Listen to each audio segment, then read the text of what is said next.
तो क्या लगता है सुरेंद्र यादव जी 5 साल में जो उन्होंने कार्य किया सरकारी योजनाओं, तो आप कैसे देखते हैं सुरेंद्र यादव जी के कार्यकाल को? विशेष तो हम क्या कर सकते हैं, हम तो प्रतिनिधि हैं, लेकिन क्षेत्र में जब भी आप जाइएगा, भ्रमण कीजिएगा तो आपको पता ये लगेगा क्या वो किए हैं। जैसे जितना भी सरकारी योजना है वो धरातल पे नहीं ला सकते। जैसे आपका नल जल योजना हो गया और इंदिरा आवास योजना हो गया, तो इसके तहत प्रधानमंत्री जो आवास योजना है, इसके तहत उन्होंने गरीब, क्योंकि जो गरीब तबके के आदमी होते हैं उन्हीं को ये प्रधानमंत्री आवास योजना मिलता है, और उनसे 30-30 हज़ार रुपया ले करके इन्होंने सबको वितरण किया। तो 30,000 रुपया लिया, लोगों का लिंटर तक मकान गया, उसके बाद इन्होंने 30,000 रुपया ले लिया, वहाँ पे करकट लोगों को रखना पड़ा। लेकिन हम आज आपसे ये कहते हैं आपके चैनल के माध्यम से कि जैसे ही हम मुखिया बनते हैं तो ये जो भी 30,000 रुपया लगता है, एक भी रुपया किसी को देना नहीं होगा, निःशुल्क।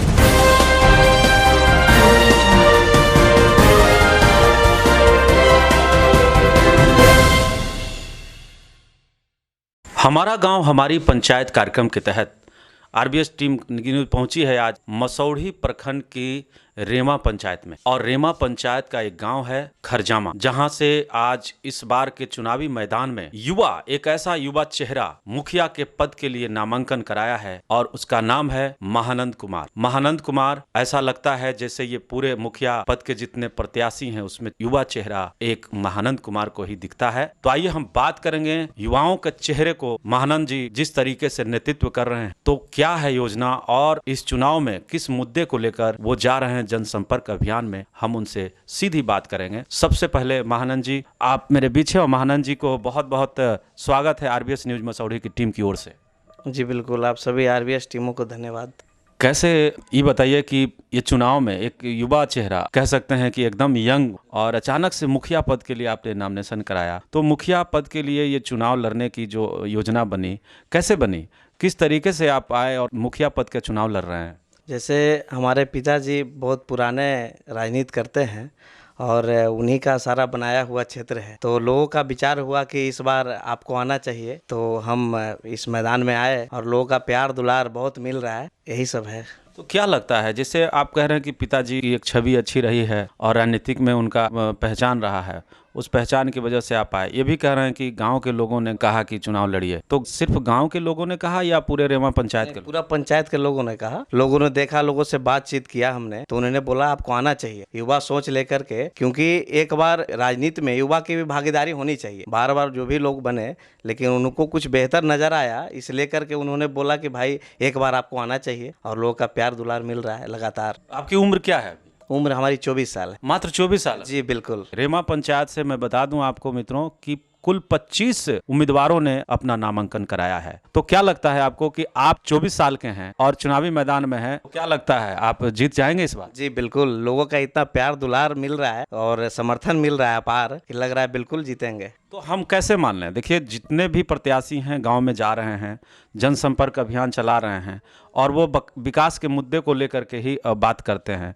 आप क्या बात करते हैं? मैं सबसे पहले युवा पर फोकस करूंगा, क्योंकि मेरे पंचायत में पंचायत भवन है, लेकिन वहाँ पे लाइब्रेरी की कोई व्यवस्था नहीं है। मैं सबसे पहले वहाँ एक लाइब्रेरी का व्यवस्था करवाऊंगा, जहाँ पे हर बच्चा जो भी है, बिहार पुलिस का तैयारी करते हो, बीपीएससी का करते हो, जो भी एनी बड़ी कोई भी हो, सारे लोग आकर के पंचायत में क्यूज करेंगे। उसके माध्यम से लोगों को जैसे किताब की जरूरत नहीं पड़ेगी, वहाँ पंचायत में आएंगे, एक साथ रह करके क्यूज करेंगे। तो मतलब आप कह रहे हैं कि युवाओं के लिए लाइब्रेरी, जो छात्र हैं उनके लिए पंचायत भवन जो है बना है, वहाँ आप करेंगे। रेमा पंचायत में पंचायत सरकार भवन का निर्माण हो चुका है, तो ये बताइए कि वहाँ पंचायत भवन में सारे काम हो रहे हैं? जी नहीं, सारे काम नहीं हो रहे हैं। जैसे हमारे सारे पंचायत के लोगों को अभी ब्लॉक जाना पड़ता है, लेकिन जैसे ही हमारी कार्यकाल आएगी तो सारा, जैसे ब्लॉक जाते हैं, जातीय वासी हो गया, आरटीपी से जितना काउंटर है वो हमारी ये रहेगी कि हम यहीं पे सारा सुविधा कर दें। तो क्या मैं ये मान लूं कि आपके जीतने के बाद पहली प्राथमिकता यही होगी? जी बिल्कुल, मेरी पहली प्राथमिकता ये होगी कि कृषि अनुदान से लेकर के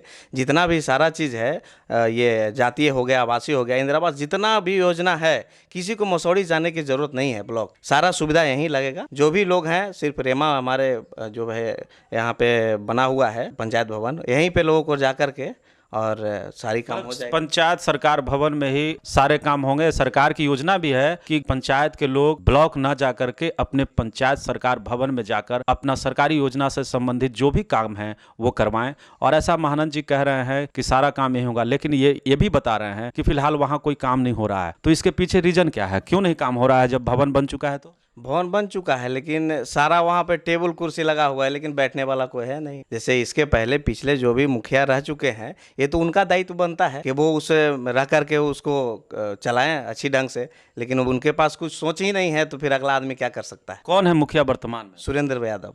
तो क्या लगता है सुरेंद्र यादव जी 5 साल में जो उन्होंने कार्य किया सरकारी योजनाओं, तो आप कैसे देखते हैं सुरेंद्र यादव जी के कार्यकाल को? विशेष तो हम क्या कर सकते हैं, हम तो प्रतिनिधि हैं, लेकिन क्षेत्र में जब भी आप जाइएगा भ्रमण कीजिएगा तो आपको पता ये लगेगा क्या वो किए हैं।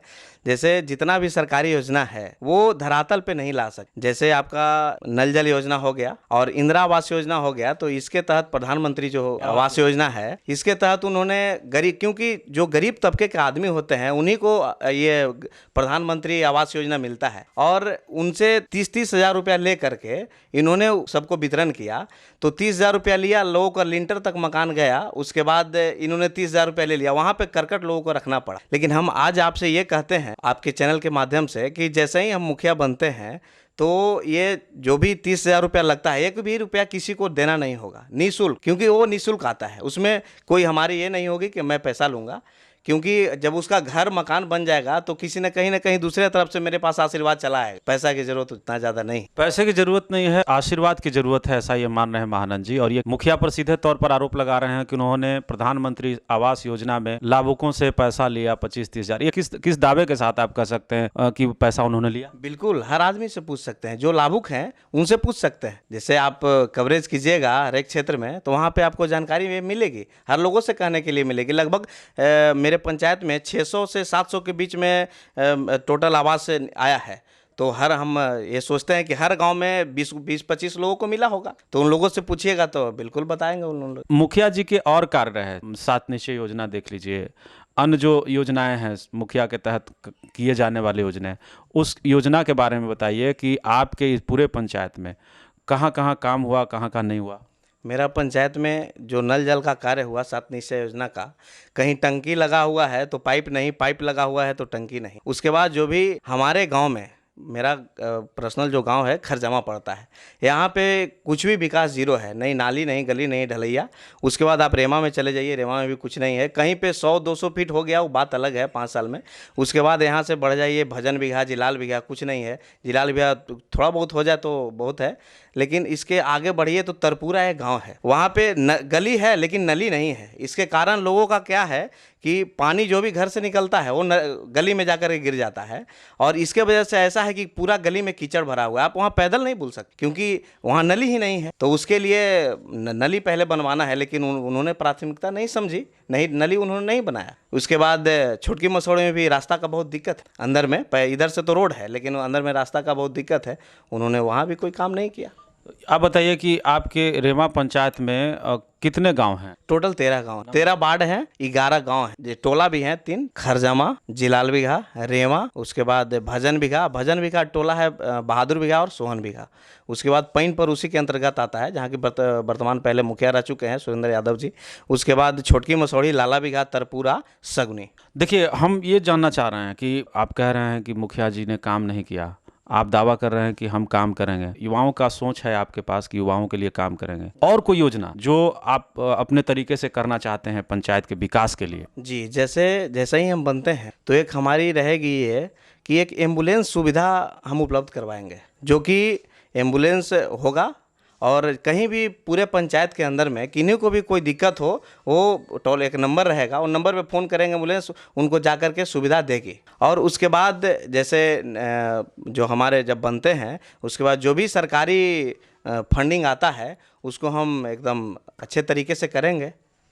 और कई आपके जेहन में कोई योजना है? सबसे पहले हम लोगों को फोकस ये करेंगे कि हर घर में शौचालय हो, समझ गए। उसके बाद स्ट्रीट लाइट का हम एक लाएंगे, जो कि हर गली कहीं पे कोई दिक्कत नहीं हो, और हर गांव से 100 मीटर के दूरी पर जिस तरफ से रोड है उस तरफ से 100 मीटर के दूरी तक लाइट लगा होगा। ये हमारी प्रयास रहेगी। उसके बाद नली गली तो आपने बोल ही दिया कि वो तो हर मुखिया करते हैं, तो हम भी ज़रूर करेंगे। लेकिन हम अगर आपसे पूछें कि वृद्धों के लिए, जो बुजुर्ग हैं, उनके लिए आज के ज़माना जैसा है कि बच्चे उन्हें प्रताड़ित भी करते हैं, उन वृद्धों के लिए कोई योजना आपके जहन में? जैसे वृद्धों के लिए वृद्धा पेंशन सब लोगों को बनाएंगे। उसके बाद मेरे तरफ से एक है, हर एक साल 2 बार जो भी वृद्ध हैं 60 साल प्लस हैं, उन लोगों को हम, जैसे पर्यटक स्थल हो गया, हमारे राजगीर हो गया, बराबर हो गया, उन लोगों को अपने सेवा से उन लोगों को ले जा करके भ्रमण करवाएंगे। उसके बाद बात आ गई वृद्धाश्रम की। तो जैसे बात यहाँ है कि पंचायत लेवल पे बहुत छोटा ग्राउंड है, यहाँ वृद्धाश्रम तो नहीं हो सकता है। इसके लिए हम ये कर सकते हैं कि अगर जो भी तंग कर रहा है उनको जा कर के बोलेंगे भाई अच्छी तरह से रखिए। मेरा पहले प्राथमिकता ये रही कि वहाँ तक वृद्धाश्रम तक कोई पहुँचे नहीं। ये अच्छी बात कही इन्होंने कि वृद्धाश्रम तक न पहुँचे, चूंकि उससे बदनामियां भी होगी। आपने शौचालय की बात कही, तो शौचालय घर घर की बात आप कर रहे हैं, क्या आपके यहाँ शौचालय घर घर नहीं बना है? जी नहीं, बिल्कुल घर घर नहीं बना है। तो सरकार तो कह रही है गांव में घर घर शौचालय बन चुका है। बिल्कुल नहीं, 12,000 रुपया मिला लेकिन कोई शौचालय तो बनाया नहीं। लेकिन हमारी ये प्रयास रहेगी कि हर घर में शौचालय हो। और अदर जगह पर मेरा ये प्रयास है कि जिस ओर से रोड निकलता है उस तरफ 5 शौचालय इधर, 5 शौचालय उधर। जो गाँव है उसमें एक तरफ से रोड गया, 5 शौचालय साइड पे रहेगा।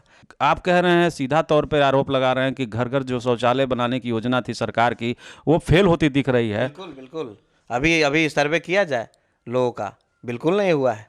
तो आपके पंचायत में अगर आपके पास आंकड़ा हो तो बताएं कि आपके पंचायत में कितने शौचालय आवंटित हुए हैं? लगभग 2-3 हज़ार टोटल हो गया होगा, लगभग 5-6 हज़ार के आसपास। जी बिल्कुल आवंटित हो गया, लेकिन उतना दिखता नहीं है। उतना बना नहीं है? जी बिल्कुल नहीं बना है। राशि का निकासी हो गया? हाँ बिल्कुल हो गया है। वो तो बाकी डाटा तो ब्लॉक में है, वो आ जाएगा, उसके बाद फिर हम आपको अच्छा से कह सकते हैं। चलिए महानंद जी, एक बात और हम आपसे जानना चाहेंगे। चुनाव में, चाहे वो कोई भी चुनाव हो, एक जाति बड़ा फैक्टर रहता है। क्या लगता है कि पंचायत के चुनाव में जाति कितना फैक्टर है? जी बिल्कुल नहीं, जाति यहाँ कोई फैक्टर नहीं, क्योंकि हमें तो अन्य जाति के लोग भी वोट दे रहे हैं। हमें हर जाति से वोट प्राप्त हो रहा है, तो हम कैसे यहाँ जाति फैक्टर मान लें? जैसे हर लोग हैं, पासवान भी हैं, मोची भी हैं, हम मुस्लिम भी हैं हमारे पंचायत में, फॉरवर्ड भी हैं, बैकवर्ड भी हैं, सारे लोग हैं, लेकिन सारे लोगों का मत प्राप्त हमें हो रहा है। तो हम कैसे मान सकते हैं कि एक ही जाति को सिर्फ प्रोत्साहन किया जा सकता है? चलिए, आप जाति का फैक्टर नहीं मान रहे हैं, लेकिन मुझे बताइए कि सबसे ज़्यादा मतदाता किस जाति के? यादव जाति के।